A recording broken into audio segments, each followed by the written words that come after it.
This one is titled Kindling. Salem, Massachusetts, February 26, 1775. This incident almost was the start of the American Revolution 2 months before Lexington and Concord. The story comes from, that's not in my history book, which is a book that is out there, and I worked it into this poem. They will write poems about men with 3-syllable last names, Washington, Jefferson, Hamilton, but never about us. Often hungry, often tired, and here in Salem almost always cold.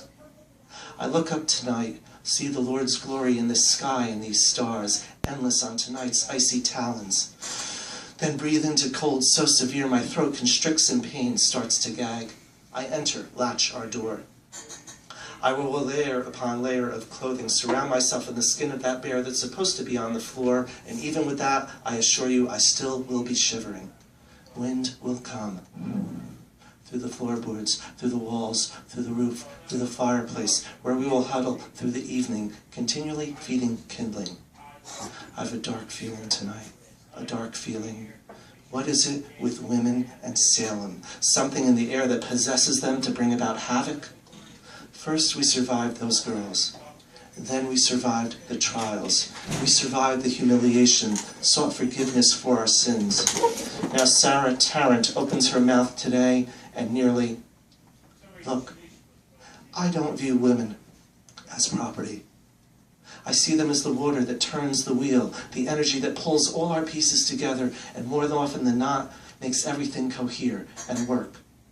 But today, her leaning out her window, facing that lobster coat, shouting he was sent on a fool's errand before all of his fellow soldiers, I might have stepped out of my line and aimed my musket at her too.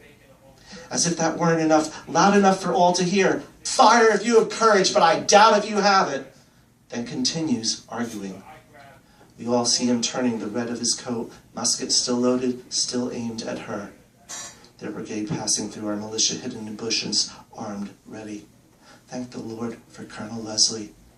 We all felt the spark in their verbal folly, their folly. I'm sorry, I'm not ready for the darkness approaching our country.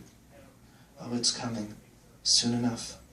It'll tear through us like quill through parchment, tear apart all of us, burn us all, like the fire will shiver over this evening, stoked, crackling, burning hot and high, fueled with kindling.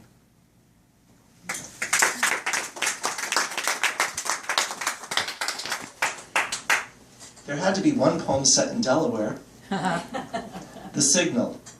Charity Still and her daughters on the Underground Railroad in the 1810s. A blue light rests above the yellow light on the small wooden boat. Slowly we cross Delaware Bay, daring break crossing during the cold, comforting night.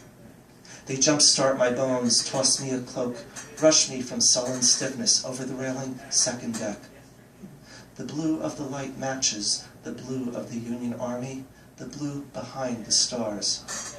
Back to stiff silence, hiding in the hull. His deep blue eyes tantalize. He gives me food and clothing. I'll never know his name, but he winks as conspiratorially as the North Star.